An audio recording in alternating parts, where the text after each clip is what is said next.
of November in our calendar is generosity. Generosity is a very popular topic in November. As the days grow colder and the nights longer, it is a time when we are asked to pay special attention to giving, usually to those in some sort of need. This is the month when donations come pouring in at food banks and clothing donation sites. Churches and banks and chambers of commerce organize mitten trees and creative ways to encourage people to donate warm clothes to those who need them. We sometimes talk about generosity as a spiritual practice and link it closely with gratitude. When we have enough to sustain our needs, we are grateful and work to make sure others are sustained and nourished as well. But generosity does not always mean consumer goods or groceries. I spoke on Friday morning to Rabbi Nina Mandel of Congregation Bethel in Sunbury. Word had reached us on Thursday that the congregation there was going to move the time and day of week of their Shabbat service, and there was concern that their membership might be worried about security after the national uptick in anti-Semitic terrorism. Rabbi Mandel explained that while her people are aware of and appropriately anxious about the national trend, that was not the largest factor behind the change in their worship schedule. Where the synagogue is located, she explained, it is surrounded by a number of neighborhoods, some feeling safer than others for worshipers to feel comfortable walking after services on a Friday evening. Traversing that area in the sunshine of a Saturday morning is another thing altogether, and so that's what they are doing. At the encouragement of the board, I had reached out to her to offer our space to them to worship on Friday evenings. And she thanked me for the offer, but explained that their current location, located as it is across the street from the Sunbury police station, was as safe as any congregation could hope for. And it really seemed that the move to Saturday would meet the needs of her people. Now, none of us is likely to describe this congregation as particularly wealthy. We are a church, by legal 501c3 definition, a nonprofit entity. We have enough to pay the bills, but not what you'd call a bunch of surplus. Often we pass a budget that exceeds what we expect to receive in pledge monies, and then scramble throughout the year to find other sources of income to fill that gap. I assure you, we are not alone. This is the way of life for congregations and other nonprofit groups, large and small. We don't have a lot of material things, but we were absolutely willing to share what we do have, which is a nicely lit, comfortable space in which our neighbors were welcome to worship. The move was utterly without hesitation. Of course we will make that offer. Let us know what we can do.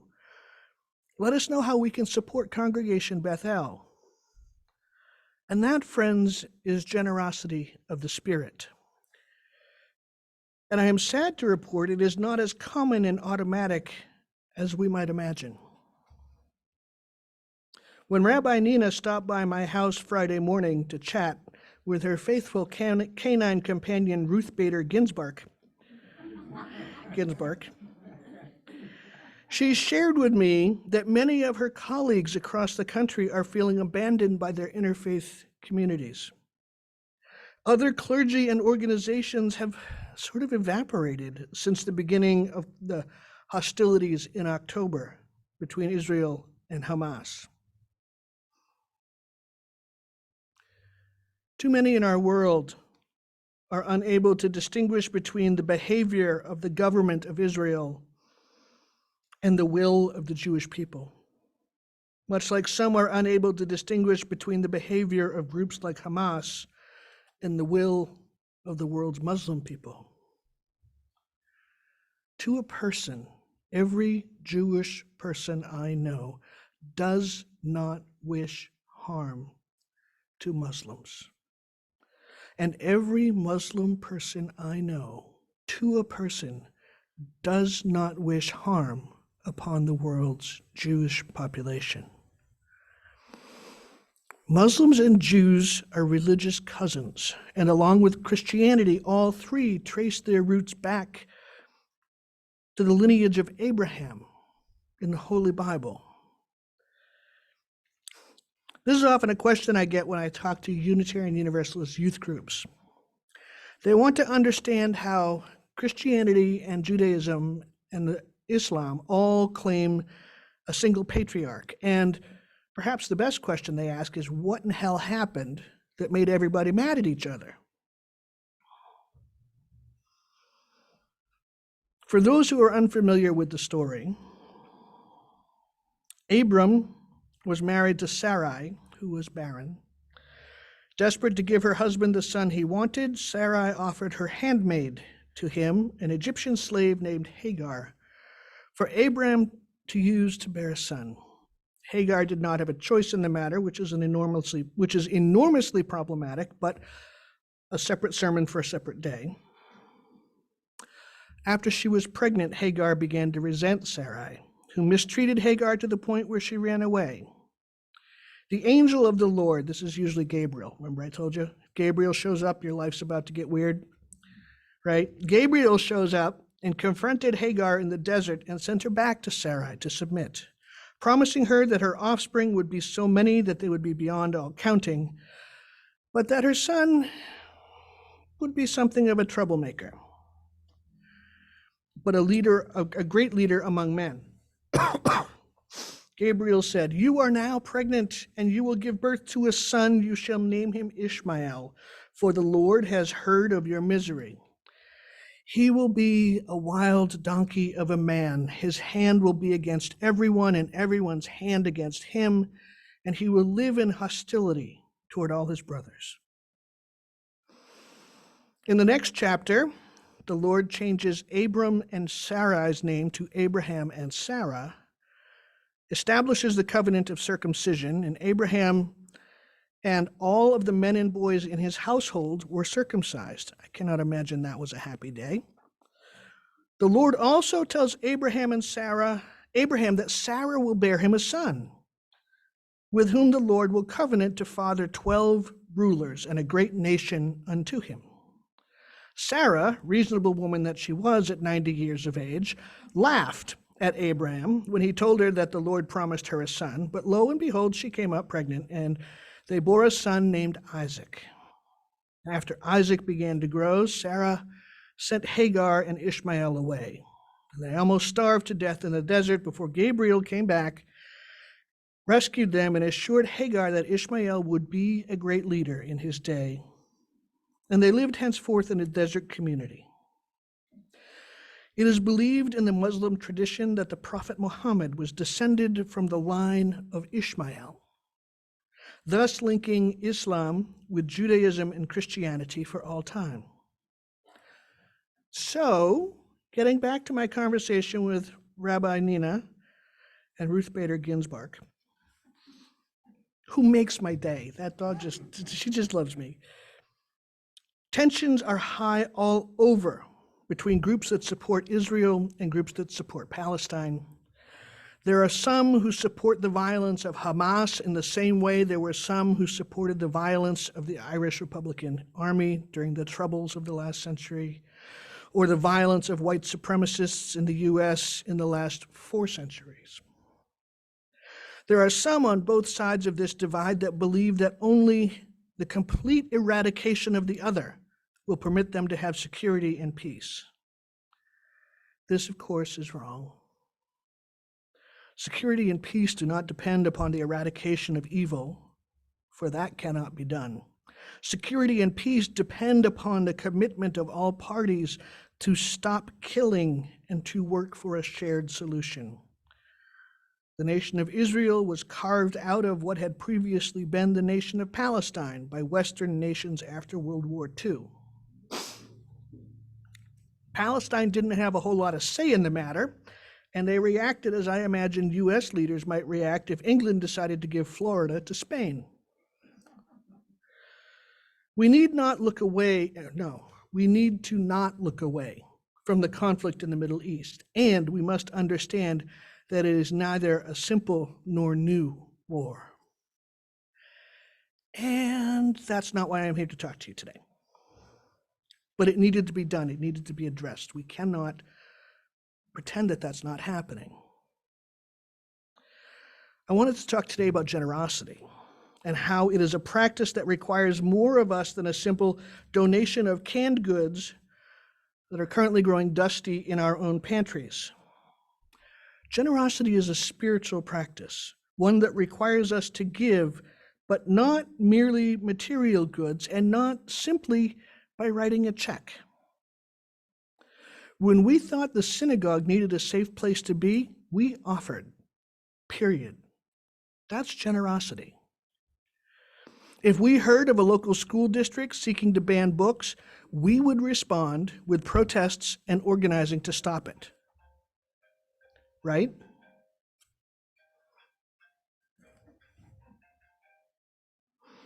Generosity does not require us to have all our bills paid and our larders comfortably stocked for the winter months.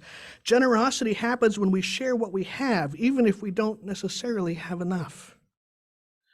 Generosity, I think, does not involve merely giving of our own surplus. Generosity happens when we give of something we hold dear, our time, our funds, our energy, and yes, perhaps our material things. Generosity is not always the sexy stuff involved with responding to a crisis, like security at the local synagogue. Generosity also involves helping out with the mundane tasks that support communities we care about, like this one. Generosity means volunteering for the inglorious tasks, like washing dishes, or setting up chairs, or volunteering to provide childcare during worship. While I was here this week in the building, I noticed that there were no names listed on the coffee hour sign-up for November. No one to make coffee, no one to clean up after coffee. Now, I have heard from other leaders, other fundraisers, I'm sorry, wrong line. I have heard from our religious educator that there are 2 families with small children who would attend on the regular if she could only guarantee them that there would be somebody here to watch the children. We need the volunteers to do the inglorious stuff. I cannot think of anyone who needs this space more than struggling families with children. And what ought we to do about that? But those are not the sort of tasks and things that we like to crow about, like big public shows of support for the synagogue or for school librarians or whatever. They're the tasks of everyday life that need doing and that people need to have done, like washing laundry at home, like doing the dishes or vacuuming the carpet. These are the things that make our lives not even comfortable, but livable. We, meaning the UU congregation of the Susquehanna Valley, have an embarrassment of riches. We have so many really smart people, so much knowledge, and so much talent sitting in these chairs and watching from home. We can do so much, so many grand and amazing things. We even have been able to leverage some of that knowledge and talent into grant writing projects to get us some free money to help achieve things that we want to make happen. We'll talk about it more after the service, but there's cool stuff happening here. It went away again? No, it's back. Okay. And a lot of the cool stuff that we're able to make happen has happened because we have really smart people who are willing to work and to volunteer to submit grants to get free money, which is amazing.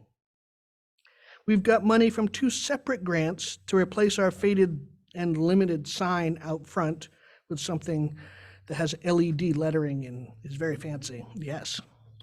We have dedicated volunteers working to keep our worship and religious education programming safe and accessible on Sundays. We've got people doing cool stuff. We've got an opportunity to match funds for one of those grants to get us a little extra money, which will be really cool. And sometimes generosity is exciting new things like a LED sign out front. And sometimes it is matching funds for grants. And sometimes it is volunteering to take one Sunday a month to volunteer in the child care space during worship. And sometimes it's volunteering to wash dishes, to put away the coffee cups and the coffee pots on a Sunday. November is the month when supermarkets give out turkeys or hams, when people make donations to food pantries, when food pantries do their best to make sure everyone has enough food for a Thanksgiving meal.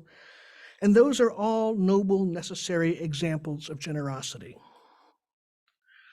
But generosity that is a transformational spiritual practice is the stuff I want us to look at. Many of us like to volunteer with our super big brains and advanced skills in various areas. We all like to feel as though we are filling a special need that only we can fill. That's fun, and it lets us feel good and special and needed because of our special goodness. Not all of us want to volunteer to wash dishes. Not all of us want to do the stuff that anyone could do. But Marge Piercy tells us that the work of the world is as common as mud. And she wants to get into line with the people who haul and harvest in a row. Those are the folks that make the world run. And that's where the deepest kind of spiritual transformation can happen. Generosity at its core means prioritizing the needs of others over our own comforts or desires. Generosity of the heart requires us to be willing to embrace and support those who need it. Generosity of the spirit asks us to set aside our own stuff, our own desires, egos, comfort, to help support and comfort others. Many years ago, I had an elder in my life who would ask regularly, "What have you done for your country today?" Now, she was not asking specifically what sort of patriotic thing I might have done that morning, but instead, what good works had I done that day? And if I had nothing to report, then I was encouraged, in a not entirely gentle manner, to examine why I had not done anything that day for someone other than myself. How many of us can get through the day and think, what have I done for my country? What have I done today to benefit others that does not also benefit me? What have I done that is not obligated? Like feeding your kids doesn't count, okay? Paying your bills doesn't count. What have you done that will benefit others that doesn't necessarily benefit me? Over-tipping a service worker does not count. That happens because we want good service. It is an investment in our own comfort. And it is also a guilt tax for participating in a system that provides such crappy working conditions. What have we done that benefits someone else? When I was a child, I used to have a game that I played in my head. I used to try to do some sort of good deed for someone else, but in secret. Like it didn't count if somebody found out it was me. I was terrible at keeping secrets. And I was also desperate for approval from others, so I always told on myself. I liked being affirmed by the adults in my life and was willing to abdicate any imagined benefit from secret good deeds for the much more tangible affirmation of others. We are in a season of generosity and gratitude. Let us consider how we can be generous with the things that go beyond the food pantry, beyond canned vegetables. How can we be generous with our time and our energy and our talents? I have heard fundraisers say, give until it hurts. But I want you to do more than that.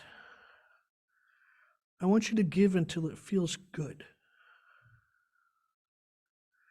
Give of yourself. Give of your heart and your resources, the time, talent, treasure we spend so much time on. Give to the point where you feel a spiritual connection to the thing you're supporting.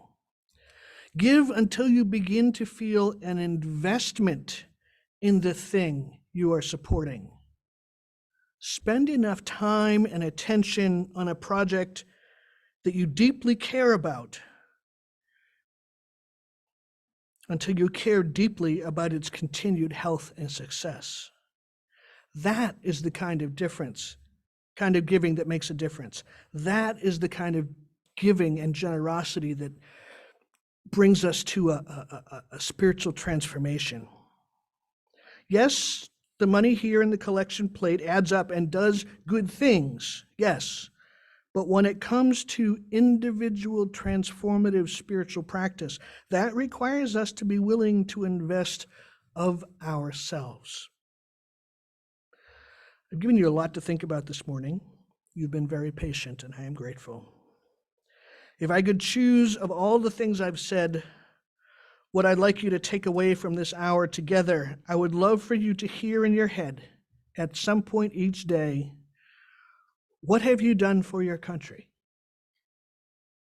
What have you done today for someone else? Each day. Because generosity is not a one-time thing. It's a spiritual practice. What have you done for others today? What will you do to make the world a little bit of a better place? May generosity of heart, mind, spirit, and our resources become our regular practice and our prayer. Amen. I invite you now to rise together in body or spirit and join